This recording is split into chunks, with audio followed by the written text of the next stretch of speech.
I don't know how they did it. All I know is they did it. I don't think anybody knows how they. For millennia, the resting place of the Blessed Mother has remained among the most profound enigmas of antiquity, concealed and locked for eons.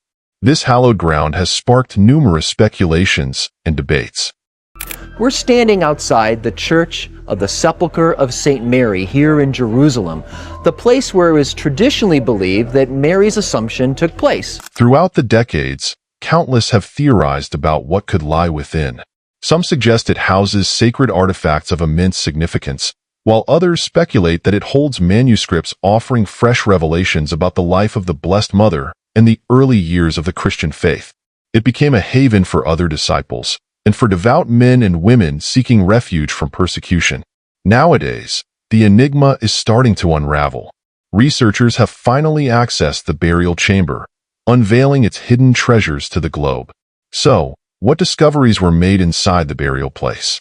Tune in to this presentation as we explore how scientists accessed the Virgin Mary's sealed tomb after millennia. The uncovering of Mary's final resting place.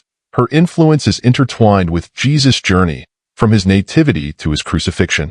As recorded in the scriptures, Jesus was crucified just outside Jerusalem, at a hill known as Golgotha or Calvary. After his death, his body was laid in a sepulchre owned by Joseph of Arimathea, a wealthy follower who provided a fitting burial site. This tomb was hewn from the rock, and a massive stone was placed over its entrance to secure it. On the third day post-crucifixion, women visited the sepulchre, only to find it empty. As narrated in the Gospel of Matthew, chapter 28, verses 2-7, a celestial being informed them that Jesus had risen from death. This moment is at the core of Christian doctrine, symbolizing Christ's resurrection and the assurance of everlasting life. But how was this tomb rediscovered? Relax as we delve into every detail. In 1972, Bambino Bugatti, a Franciscan monk and archaeologist, spearheaded a dig at a site believed by some to be the location of Jesus' tomb. During this excavation, Bugatti unearthed remnants of a first-century burial ground. Though his conclusions have yet to be rigorously vetted by the larger archaeological field, Bugatti posited that the site originally featured 3 burial chambers. He hypothesized that the innermost chamber might be the true resting place of Jesus. Bugatti's research has fueled intrigue and ongoing debate about tangible evidence of Jesus' life and demise. Over the ages, the site believed to hold Jesus' tomb has undergone considerable changes. Initially, the tomb thought to belong to Mary, the mother of Jesus, was isolated by cutting away the surrounding stone in the 5th century. A small shrine, or edicule, and a church were constructed over the location. This structure was decimated in 614 during the Persian conquest, but was later reconstructed by the 7th century. Descriptions of the site pointed to a circular, 2-tiered edifice.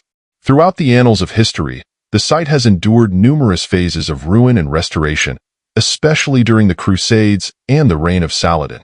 These cycles of rebuilding highlight the site's enduring importance and the region's turbulent past. Control and ownership of the tomb's location have shifted hands repeatedly.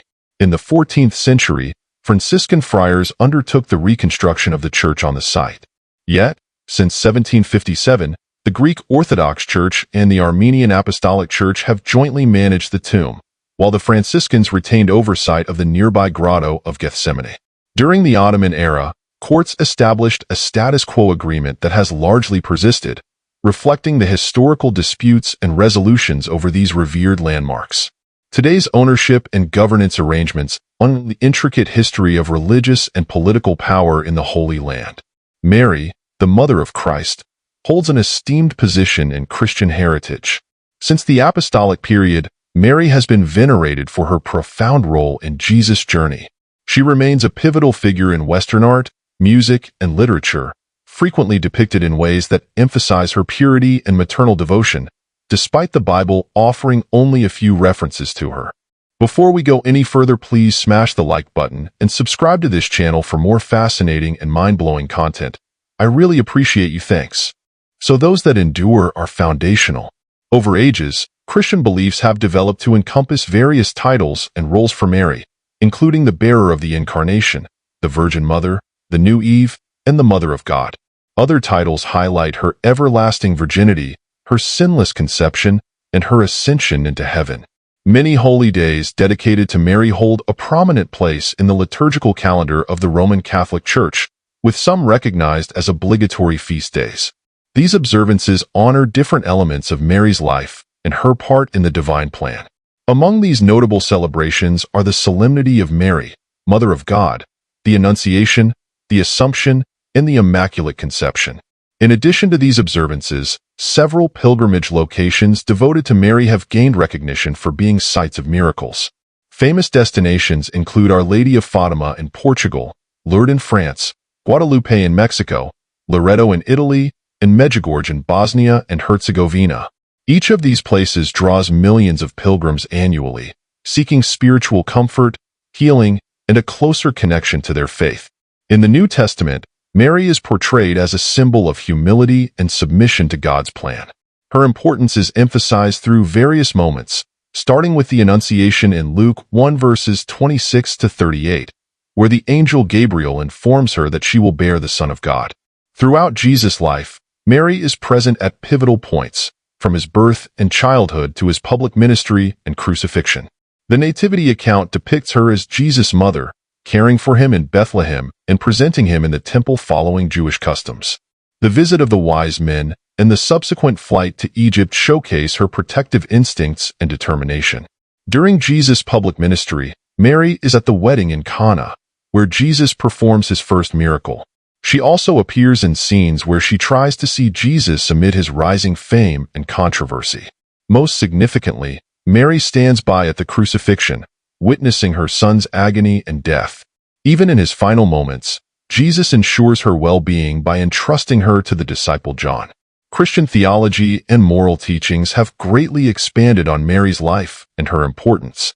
Doctrines such as her perpetual virginity, the Immaculate Conception, and the Assumption are the results of deep theological meditation and progression within the Church. These beliefs underscore Mary's unique role in God's plan and her extraordinary faith. The prophecy in the Magnificat, where Mary declares that all generations will call her blessed, Luke 1 verse 48, has indeed been fulfilled, as she remains a central figure in Christian worship and reverence. Her depiction in theology and devotion highlights her significance not only as the mother of Jesus, but also as a spiritual mother to all Christians, guiding them through her example of faith and loyalty. The influence of Mary in Christian tradition is vast, shaping not only theology but also cultural and artistic expressions. Her reverence demonstrates the profound respect and admiration that Christians hold for her faith and her part in salvation history. Mary's role in the Nativity and Passion narratives. In the Nativity account, Mary is the young woman chosen by God to give birth to Jesus. This moment marks the beginning of the Christmas story, where Mary accepts the angel Gabriel's message with humility and faith. Her readiness to follow God's plan makes her a central figure in the birth of Jesus, celebrated worldwide by Christians. Mary's role does not conclude with Jesus' birth. She is also present during the Passion, standing by the cross as her son endures suffering and death. This moment is especially moving, showing her unwavering love and support for Jesus even in his darkest hours.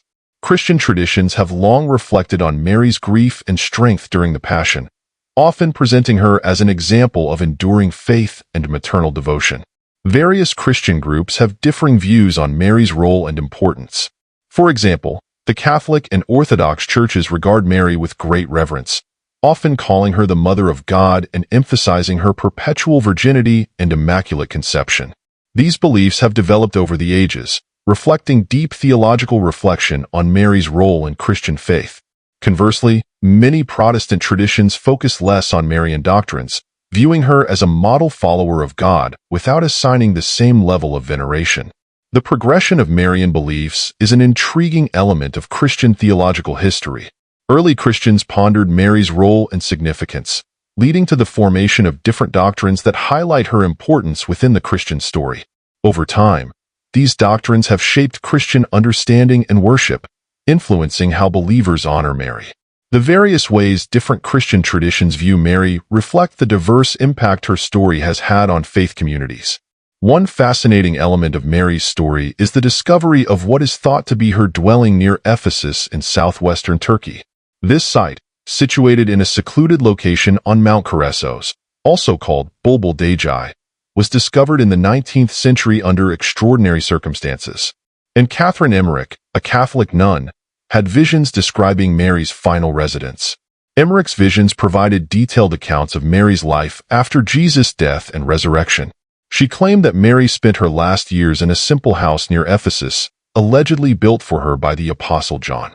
According to Emmerich, this house was located on a hill in a quiet, remote area, offering Mary a tranquil place to live her remaining days in prayer and reflection. Emmerich's visions described the house as a modest stone structure with a plain interior consisting of several rooms. She also mentioned a garden where Mary would meditate and pray. These detailed visions were carefully recorded by Clemens Brentano, a poet and writer who visited Emmerich and documented her experiences. Emmerich's visions extended beyond just the physical description of the house. She also recounted Mary's daily life, including her routines, prayers, and interactions with others. According to Emmerich, Mary continued to play a spiritual role, providing guidance and comfort to early Christians. Her accounts were vivid, filled with rich detail, painting a peaceful and holy image of Mary's final dwelling. Emmerich's visions described the house as a modest stone structure with a plain interior consisting of several rooms. She also mentioned a garden where Mary would meditate and pray. These detailed visions were carefully recorded by Clemens Brentano, a poet and writer who visited Emmerich and documented her experiences. Emmerich's visions extended beyond just the physical description of the house. She also recounted Mary's daily life, including her routines, prayers, and interactions with others. According to Emmerich, Mary continued to play a spiritual role, providing guidance and comfort to early Christians. Her accounts were vivid, filled with rich detail, painting a peaceful and holy image of Mary's final dwelling. The documentation of these visions intrigued many, inspiring Abbé Julien Guyet, a French priest, to investigate their accuracy. In 1881, driven by Brentano's records of Emmerich's visions, Guyet traveled to Turkey. Following the detailed descriptions, he found a house on Mount Keresos that matched Emmerich's visions. The location near Ephesus and the structure of the house aligned with the descriptions, leading Guyet to believe he had discovered Mary's last home. While the authenticity of the site has been debated, partly due to Brentano's embellished writings, it holds great spiritual value. Although the Catholic Church has not officially recognized the site, it has been acknowledged through visits by several popes, giving it a certain level of credibility. The site draws both Christian and Muslim pilgrims, underscoring its significance across faiths. For many, the house serves as a tangible connection to Mary and her life. Although the current structure is not from Mary's era, nearby remains indicate the presence of an early Christian community. A baptismal pool, dated to the Apostolic era, suggests that this location was important to early Christians. Recent archaeological research, including carbon dating, has sought to confirm the age and origins of the site. Distinct Christian traditions hold different understandings of Mary's role and significance. For example, the Catholic and Orthodox churches regard Mary with great respect, often referring to her as the Mother of God and stressing her perpetual virginity and immaculate conception. These beliefs have evolved over centuries, reflecting deep theological insights aimed at clarifying Mary's position in Christian belief. Conversely, many Protestant groups focus less on Marian doctrines, viewing her as a devoted follower of God without the same level of veneration. The development of Marian theology is a captivating part of Christian history, with early believers contemplating Mary's role and leading to the formation of diverse doctrines that highlight her importance in the Christian story. These beliefs have deeply influenced how Christians perceive and honor Mary. A fascinating chapter of Marian history is the reported discovery of her residence near Ephesus in southwestern Turkey. The house, situated on Mount Keresos, Bulbul Dejai, was uncovered in the 19th century under extraordinary circumstances. A Catholic nun, and Catherine Emmerich, had visions detailing Mary's final dwelling place. Emmerich's visions described Mary's life after Jesus' resurrection, with her last years spent in a secluded house, reportedly built by the Apostle John, in a quiet area near Ephesus. The house was modest, made of stone, with a few simple rooms and a surrounding garden where Mary would reflect and pray. Clemens Brentano, a poet and writer, recorded Emmerich's visions in detail. These visions intrigued many, prompting Abbé Julien Guyet, a French priest, to investigate their accuracy. In 1881, Guyet traveled to Turkey and discovered a house matching Emmerich's descriptions on Mount Keressos. This location aligned with her vision of Mary's last residence, leading Guyet to believe he had found her final home. Although the site's authenticity remains debated, it holds religious significance, attracting both Christian and Muslim pilgrims. Even though the Catholic Church has not officially confirmed the site, its importance is bolstered by visits from various popes. In addition to Mary's house, another key site in early Christian history is the Church of the Holy Sepulchre in Jerusalem. Believed to be the location of Jesus' tomb, it is one of Christianity's holiest sites. Over the centuries, the church has endured damage, destruction, and reconstruction, yet the tomb has survived. The burial site, a rock-cut tomb with a limestone shelf, is protected by the ornate edicule, which has been restored multiple times. The church covers two major sites, Golgotha, where Jesus was crucified, and the Holy Sepulchre itself. The discovery of the Holy Sepulchre has led to various claims and theories about Jesus' burial. For instance, the Rosa Ball Shrine in Kashmir is thought by some to be Jesus' tomb. Additionally, in Shingo, Japan, a local legend claims Jesus escaped the crucifixion and lived in Japan until the age of 106. However, the Church of the Holy Sepulchre remains the most significant site for most Christians, marking Jesus' crucifixion and resurrection. Constantine the Great played a pivotal role in establishing the church when his representatives located Jesus' burial site in 325 AD. The church was built over the tomb, and despite centuries of challenges, it has remained a beacon for Christian pilgrims. Restoration efforts, including the historic 2017 project led by the National Technical University of Athens, have unveiled many significant findings, like an ancient marble slab from the Crusader period. The discovery of the original limestone burial bed beneath the edicule has offered a deeper understanding of the site's history and reverence.